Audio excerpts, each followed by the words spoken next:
Hey everybody, it's Jeremy and welcome back. Since I published my last video on fats and the mistakes that people make with fats, I've had a lot of people write in and ask me, well, what should I cook with? What kind of oils are healthy? How should I choose an oil? So today, in this video, I'm going to give you two big and two very easy tips for how to choose a really healthy and really paleo cooking oil.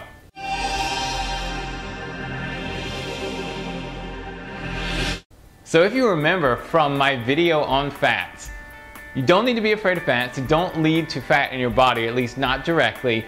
And in particular, omega-6 fats need to be minimized because they are usually rancid, they get oxidized very easily, they'll cause inflammation in your body, they'll ruin your gut bacteria, whole lot of bad things will happen. So the question then is, how do you choose a good and healthy and paleo cooking oil? Well, there are two ways. First of all, and this is obvious because I just said it, avoid omega-6 fats. These fats come in industrial seed and industrial vegetable oils. So I can't name all of them, but the most common ones are vegetable oil, corn oil, sunflower oil, canola oil, safflower oil.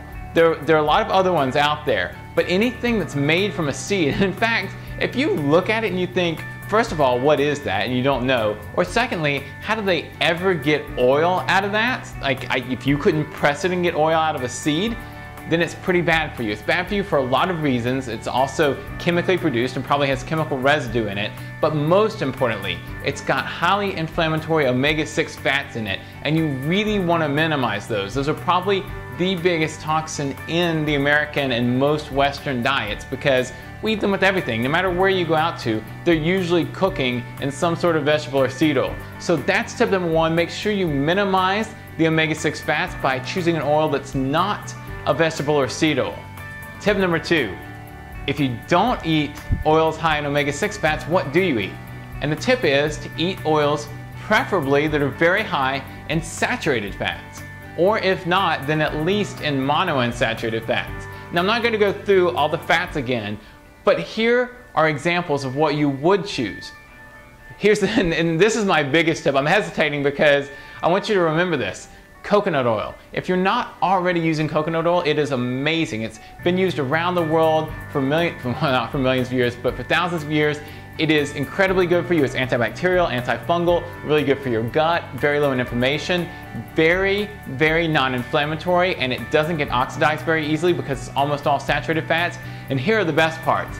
It is cheap. You can buy a lot of it for not very much money. You can find it almost anywhere. And when you cook in it, it doesn't add a whole lot of flavor to your foods, which means that you can cook almost anything in it without worrying about how it's going to affect the food. Other things that are high in saturated fat include butter, ghee, so any kind of dairy if you're okay with dairy, and also any kind of beef, any kind of animal. So from beef, things like tallow, from pork, things like lard, really good because they're really stable and high in saturated fats. If you don't want to use those though, you can also use something like olive or avocado oil, which are very high in monounsaturated fats. They're not quite as stable as saturated fats, but they're pretty good for you, and you could cook pretty much anything in them without really worrying about them going rancid like the omega-6 fats. So that's tip number two. All right, that's it for today. Thank you all for writing in. Please let me know if you have any more comments or questions. This is really important. You really do need to make sure that you're cooking with the best and healthiest oils. And for a long time, people thought that things like canola oil and corn oil were really good for you, but they're not. They're terrible. They go rancid. They're very inflammatory. We've got to get them out of our diets. Particularly, don't feed your family with these oils. Don't cook things in them. Don't cook for your kids in these oils. Get something like coconut oil or something else that's high in either saturated or monounsaturated fat. As always, I love hearing from you guys. So let me know in the comments below, or you can email me from the website. Let me know what your thoughts are. What are your favorite oils? Which ones do you like? Which ones do you not like? And what dishes do you cook with them? Let me know in the comments below. Like the video, and right here again, there is a click to subscribe button. As you all know by now, that's where to click so that we can keep you updated on all the videos that are coming out every Monday and Wednesday. Come out with a new video and maybe more soon.